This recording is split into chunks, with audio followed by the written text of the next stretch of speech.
한국직업방송과 연합뉴스TV가 함께 만드는 취업 전문 뉴스 투데이 고용플러스입니다. 네, 사상 최악의 취업난을 겪고 있는 청년들에게 매달 50만 원의 활동비를 지급해 취업 준비를 돕겠다는 청년수당. 시행을 앞두고 정부와 의견 충돌을 빚고 있던 가운데 서울시는 청년수당을 오늘부터 지급하기로 했습니다. 복지부는 즉각 시정 명령을 내리고 나섰습니다. 이소영 기자입니다. 서울시가 청년수당을 오늘부터 지급했습니다. 애초 시는 이번 주 대상자 선정을 마치고 다음 주 수당을 지급할 계획이었지만 의지를 표현하기 위해 일정을 앞당긴 겁니다. 서울시는 6,300여 명의 지원자 중 3,000명을 선정해 이 중 약정서에 동의한 2,800여 명에게 우선 50만 원씩을 지급했다고 밝혔습니다. 청년수당은 서울에 거주하는 청년 중 조건에 맞는 사람을 대상으로 최장 6개월간 매달 50만 원의 활동비를 지급하는 제도입니다.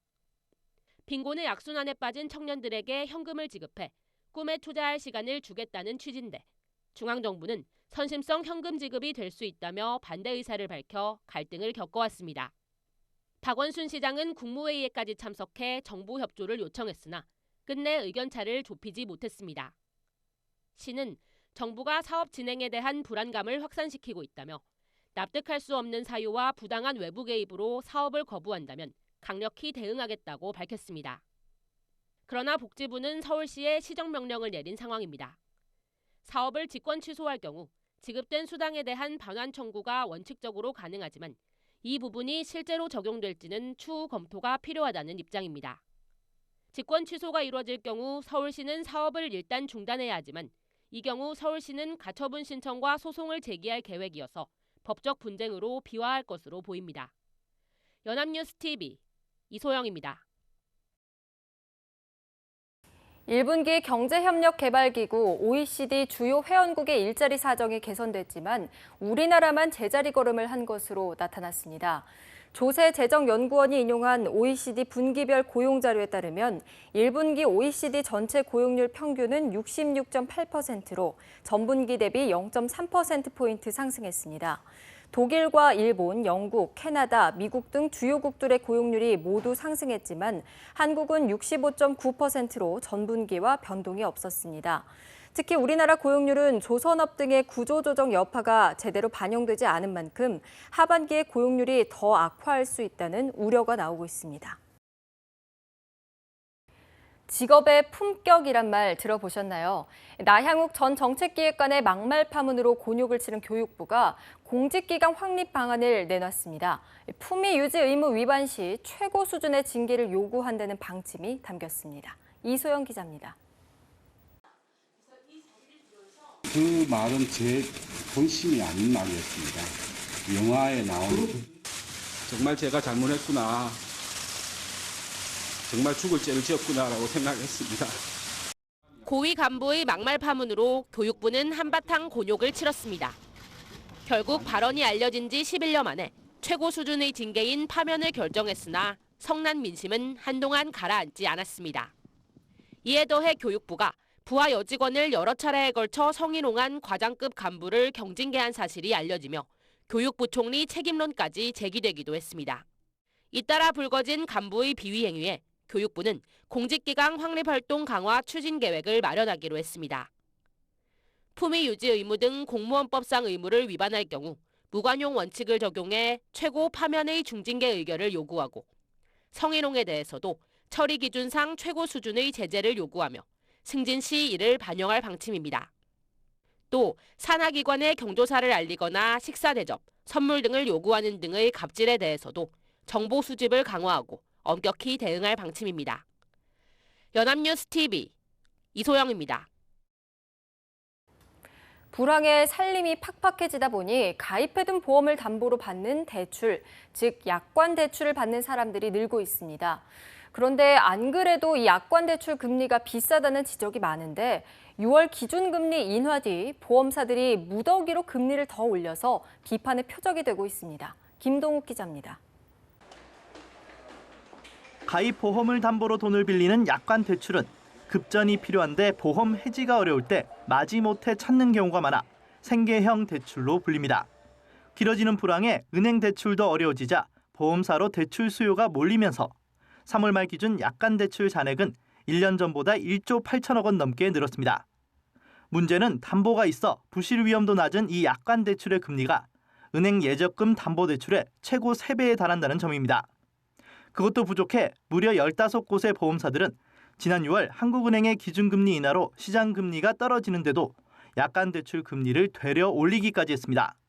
원래 8%가 넘던 삼성생명과 하나, 교보생명, 빅3를 포함한 대형사들도 금리 인상에 나섰고 최근 2달 새 0.23%포인트나 올린 곳도 있었습니다.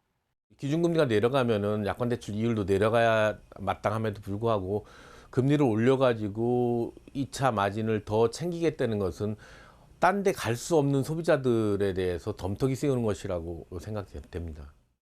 금융당국은 최근 금융사들의 금리 배당 등에 개입하지 않겠다는 방침을 천명했습니다. 그 틈을 타 불황에 시달리는 서민들을 상대로 부실 위험도 낮은 약관대출 금리를 올리는 보험사들의 영업 행태에 대한 비판의 목소리는 커지고 있습니다. 연합뉴스TV 김동욱입니다. 김영란법 시행을 앞두고 요식업계와 유통업체들이 생존 전략들을 짜내고 있습니다. 일부 식당에선 1인당 3만 원이 넘지 않는 메뉴를 개발하는가 하면 명절 앞둔 유통업체는 실속형 선물 세트를 선보이고 있습니다. 한지희 기자입니다. 서울 마포구의 한 해산물 전문 식당. 다음 달 김영란법 시행을 앞두고 일찌감치 일명 영란 세트 메뉴를 개발했습니다. 총 3인분의 가격은 7만 원으로 1인당 식사 대접 상한액인 3만 원을 넘지 않게끔 구성했습니다. 고급 재료를 사용을 해서 좋은 재료 가지고 좀 값싸게 나와야 되는 메뉴가 돼야 될 텐데 중요한 거는 저 혼자 결정하는 게 아니라 이 밑에 분들하고 어민들하고 같이 상의돼서 서로 이제 협심해서 이제 하지 않으면은 이거는 해결하지 못할 것 같습니다. 3명이 모여 앉아 회 한 접시와 탕에 밥, 술까지 푸짐하게 먹어도 9만 원을 넘지 않습니다. 대전의 한 고깃집에도 29,900원짜리 세트 메뉴가 등장했는데 김영란법 영향이 전국 식당으로 확산하고 있는 겁니다. 추석을 앞두고 백화점 등 유통업체들도 발빠르게 대응하고 있습니다. 선물 한도 금액인 5만 원에 맞춰 명절 선물 세트를 새로 만들었습니다. 명절 선물용으로 많이 나가는 과일은 개수를 줄여 가격을 맞췄습니다. 올 추석부터 5만 원 미만의 선물 세트 수요가 늘어날 것으로 예상되어 해당 상품의 비중을 전년 대비 약 15% 이상 강화하였습니다. 다른 백화점들도 5만 원 미만 선물 세트 물량을 작년보다 20에서 30%가량 더 확보해둔 상황입니다. 대형마트는 신선 상품 품목을 중심으로 저가 비중을 늘렸습니다. 김영란법 시행에 따른 식당과 유통업체들의 손실 최소화 노력은 당분간 계속될 것으로 보입니다. 연합뉴스TV 한지희입니다. 소비자 물가 상승률이 10달 만에 최저치를 기록하며 저물가 행진이 이어지고 있습니다. 통계청에 따르면 7월 소비자 물가는 작년 같은 달보다 0.7% 상승하는 데 그쳐 지난해 9월 0.6% 이후 상승률이 가장 낮았습니다. 석유류 가격이 1년 전보다 8.9% 떨어지며 전체 물가를 0.38%포인트 끌어내렸고 농축수산물은 상승률이 0.2%에 그쳤습니다. 반면 서비스 물가는 집세가 2.5% 오르는 등 1.9% 상승률을 기록했습니다. 5월까지 높은 상승률을 보였던 생선과 조개류, 채소 등 신선식품 지수는 7월에 0.4% 내려 2달째 마이너스를 기록했습니다. 삼성전자가 하반기 글로벌 시장을 겨냥한 새 전략 스마트폰 갤럭시 노트 7을 미국에서 공개했습니다. 사람이 스마트폰을 쳐다보면 화면 잠금이 해제되거나 삼성페이 결제 인증도 할 수 있는 신기술을 채택한 게 특징입니다. 김종성 기자입니다. Ladies and gentlemen, it is my pleasure to introduce the Samsung Galaxy Note 7. 삼성전자가 라이벌 애플의 안방 미국에서 아이폰 7 공개를 한 달 앞두고 스마트폰 갤럭시 노트 7을 공개했습니다. 갤럭시 노트 5의 후속작인 이번 제품은 원래대로라면 노트 6로 불려야 하지만 삼성전자는 시판 중인 갤럭시 S7과의 시너지를 위해 한 단계를 건너뛰어 숫자 7을 택했습니다. 화면 크기는 이전 제품과 같은 5.7인치이지만 측면을 곡선 형태로 만들어 변화를 줬고 방수 기능도 갖췄습니다. 일체형 배터리의 단점 극복을 위해서 본체 장착용 배터리팩도 출시됐습니다. 지문인식과 패턴 입력 수준이던 보안 기술 수준도 한층 높아졌습니다. 스마트폰을 쳐다보면 잠긴 화면을 열 수 있고 삼성페이 결제도 가능합니다. 홍채 인식 기술입니다. 갤럭시 노트의 핵심 중 하나인 S펜도 바뀌었습니다. 비가 와도 필기를 할 수 있고 외국어 단어에 펜을 대면 다른 언어로 번역할 수도 있습니다. 이번 제품은 19일부터 전 세계에 순차적으로 출시되고 국내에서는 6일에서 18일 사이 예약 판매를 진행할 예정입니다. 삼성전자를 시작으로 다음 달에는 애플이 아이폰 7을, LG전자는 V20를 내놓을 예정인 만큼 하반기 스마트폰 시장에서는 다시 한번 시장 주도권을 둘러싼 치열한 마케팅 경쟁이 펼쳐질 전망입니다. 연합뉴스TV 김종성입니다.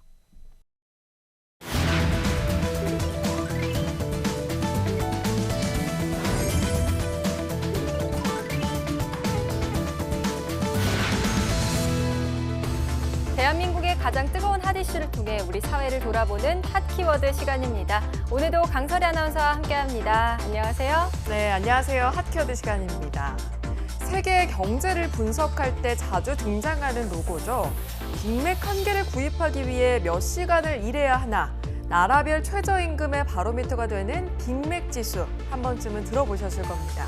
그런데 우리나라에서는 맥도날드 대신 색다른 비교도 가능할 것 같습니다. 전 세계 맥도날드 매장보다 많은 우리나라의 이것, 과연 무엇일까요? 제가 정확히 알 수 있습니다. 치킨집 아닌가요? 네, 맞긴 맞는데요. 반만 맞았습니다. 우선 전 세계 맥도날드 매장이 36,300여 곳이 있고요. 박송희 아나운서가 말한 국내 치킨집 수는 4만여 개가 넘는다고 합니다. 그런데 최근 치킨집의 성장세가 주춤한 사이에 그 뒤를 바짝 추격하는 게 있습니다. 바로 편의점인데요. 업계에 따르면 올해 2월 말 기준으로 상위 5대 업체의 가맹점 수가 35,512개에 달한다고 합니다. 중소업체까지 합치면 이미 4만 개를 넘지 않을까 추산이 되는데요. 그래서 오늘의 핫키워드에서는 도시인들의 참새 방앗간 편의점에 대해서 알아보려고 합니다.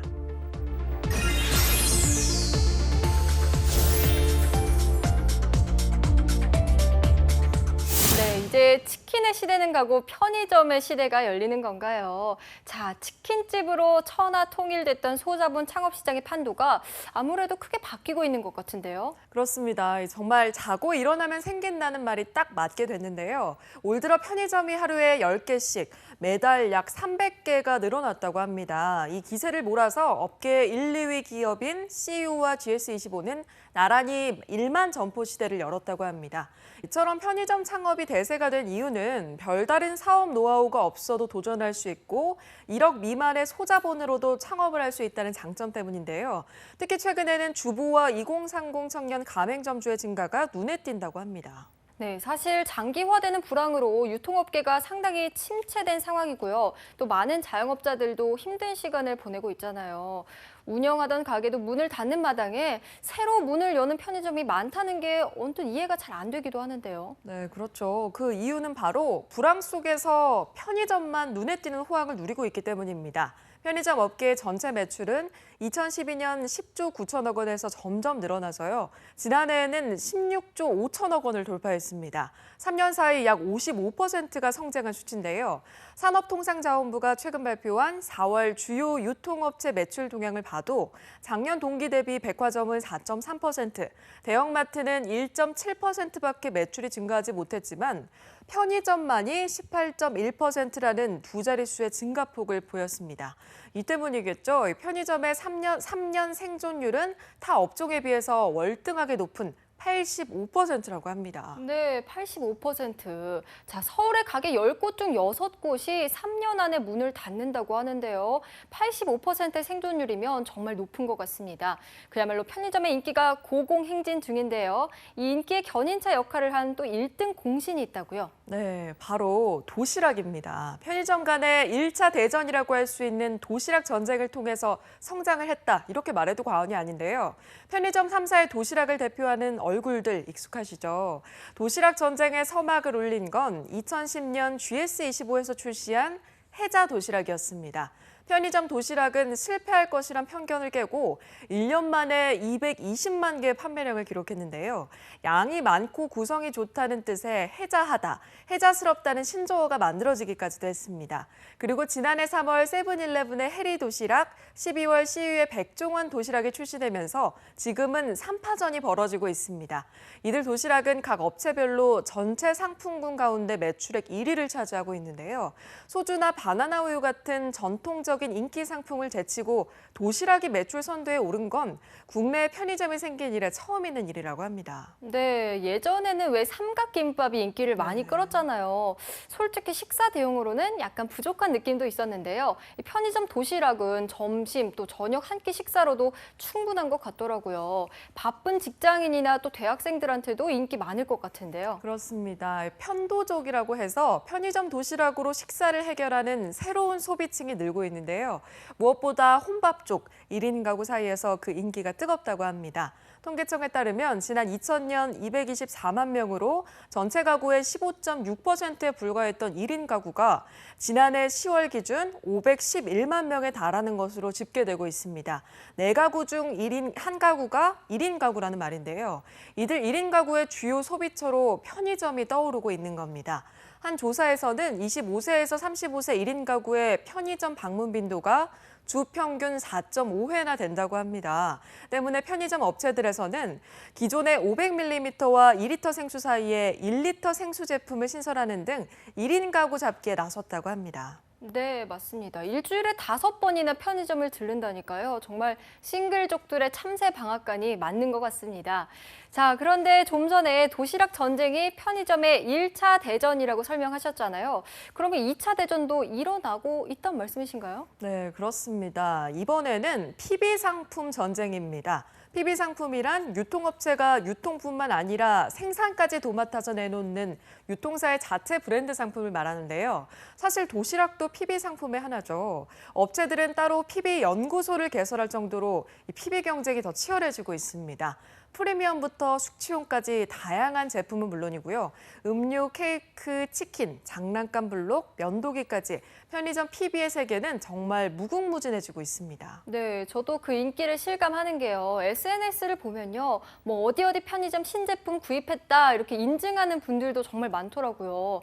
또 심지어는 인기 제품을 사기 위해서 온 동네 편의점을 다 뒤지는 분들도 있다고 하더라고요. 그렇습니다. 편의점마다 다양한 PB 제품을 쏟아내다 보니 가장 핫한 제품이 무엇인지 공유하고 또 직접 구매해서 SNS에 인증하는 게 하나의 놀이 문화가 되고 있습니다.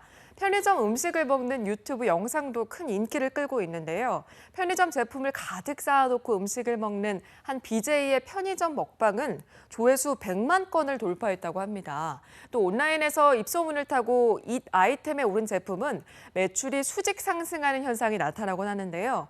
CU의 콘소메 맛 팝콘은 지난해 스낵의 원조격인 새우깡의 매출을 2배 이상 앞질렀고요. 롯데푸드의 티라미수 컵은 3달치 판매량이 일주일 만에 판매될 정도로 큰 인기를 끌었습니다. CU가 지난해 한정 판매한 PB 블록 장난감은 판매 개시 3일에서 5일 사이에 5만 개가 모두 완판됐는데요. 온라인 중고 사이트에서 웃돈이 붙어서 10만 원이 넘는 가격에 거래되는 일도 있었다고 합니다. 네, 저도 SNS 보면서요. 어머, 이건 사야 돼 했던 제품들 많았는데요. 이상하게 가보면 물건이 또 다 팔리고 없더라고요. 정말 다음에 놓치지 않을 거예요. 네, 아무튼 편의점의 PB 마케팅이 소비자들의 취향을 제대로 저격한 것 같은데요. 그런데 뛰는 편의점 위에 또 많은 소비자들이 있다고 들었습니다. 다양한 PB 상품만큼이나 또 소비자들 사이에서 다양한 활용법이 존재한다고요. 네, 맞습니다. 최근에 모디슈머가 대세죠. 모디슈머는 모디파이와 콘슈머의 합성어로 시중의 제품을 자신만의 방식으로 즐기는 소비 문화를 뜻하는데요. 그중에서도 편의점 모디슈머들의 활약이 눈부시다고 합니다. 일명 꿀조합이라고 해서 편의점 음식 몇 가지를 조합하면 손끝에서 새로운 요리를 탄생하게 되는 건데요. 네, 여기서 우리 박송혜 아나운서 또 시청자 여러분들 유행에 뒤처지지 마시라고 제가 인기 레시피를 하나 가지고 왔습니다. 네. 편의점 레시피의 조상님으로 불리는 불닭볶음밥이라고 하는데요. 불닭맛 볶음면에 삼각김밥을 넣고 잘 비벼준 다음에요. 그 위에 스트링 치즈를 얹고 전자레인지에 30초만 데워주면 완성된다고 합니다.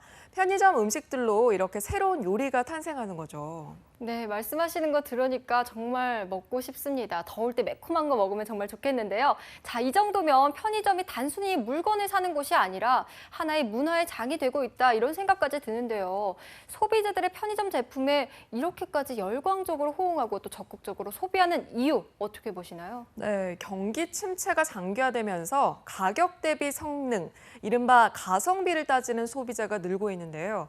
이들에게 편의점 상품이 매력적으로 다가온다는 분석이 나오고 있습니다. 최근 한 번에 두 가지 맛을 즐길 수 있거나 기존 제품에서 용량을 늘린 대용량 상품이 출시되고 있는 것도 이 같은 분위기 때문이라고 하는데요. 우리보다 장기 불황을 일찍 경험한 일본이 편의점의 천국으로 불리는 이유도 같은 맥락에서입니다. 비싼 식당 대신 저렴한 냉장 조리식품을 구매한 후 집에서 가져가서 먹는 나카쇼쿠라는 식사 형태가 발달하면서 편의점 시장 또한 급성장했다고 합니다. 네, 편의점이 과거에는요, 어쩌다 들르는 곳이었다면 이제는 일부러 들르는 이 대체 불가능한 장소로 변하고 있다는 생각까지 듭니다. 자, 그런데 편의점에서 해결할 수 있는 일이 늘어나는 것을 또 좋아할 수만은 없는 사람이 있다고요. 그렇습니다. 그 모든 게 버거운 일이 되는 단 한 사람. 바로 편의점 알바생입니다. 현재 편의점의 부대 서비스는 무려 30개에서 40개에 달한다고 하는데요. 닭을 튀기고 빵과 피자를 굽는 건 기본이고요. 택배를 대리 수령하거나 홈쇼핑 물건 반품도 대신해줘야 하고요. 알뜰폰 판매에 무료 혈압 측정, 야간에는 여성 안전 지킴이 역할까지 해야 한다고 합니다. 네, 정말 별게 다인데요. 이쯤 되면 정말 편의점 극한 알바인 것 같은데요. 서비스별로 매뉴얼을 숙지하는 것만 해도 일일 것 같은데요. 편의점 서비스는 이렇게 진화했지만 과연 알바생의 대우도 함께 업그레이드 됐을지 궁금합니다. 네, 전국적으로 편의점에서 일하는 시간제 노동자는 3만 4천여 명으로 추정이 됩니다. 얼마 전 서울시가 실시한 조사에서도 아르바이트 공고 중 가장 많은 곳이 역시 편의점이었는데요. 그런데 시급은 서울 평균인 6,718원보다 적은 6,232원이었습니다. 시급이 가장 높은 배달 아르바이트와는 1,000원 이상 차이가 나는 수준이었는데요. 폐기 직전 삼각김밥으로 끼니를 때워야 하고 근무 중에는 절대 앉으면 안 된다는 근무 수칙이 있는 등 편의점 알바생들의 처우는 여전히 열악합니다. 본사에서는 아르바이트생에 관한 사항은 전적으로 가맹점주의 관리 영역이라서 개입할 수 없다면서 선을 긋고 있는 상황입니다. 네, 그 어느 때보다 호황을 누리고 있는 편의점, 보이지 않는 곳까지 아름답다면 얼마나 좋을까요? 한때 전성기를 누렸던 치킨집은요, 과포화 현상과 함께 쇠락의 길을 걷고 있습니다. 편의점도 같은 길을 밟지 않으려면 다각도의 성찰이 필요할 것 같습니다. 네, 지금까지 핫키워드 강설희 아나운서와 함께했습니다. 고맙습니다. 네, 고맙습니다. 투데이 고용 플러스 오늘 준비한 소식은 여기까지입니다. 오늘도 함께해 주신 여러분 고맙습니다.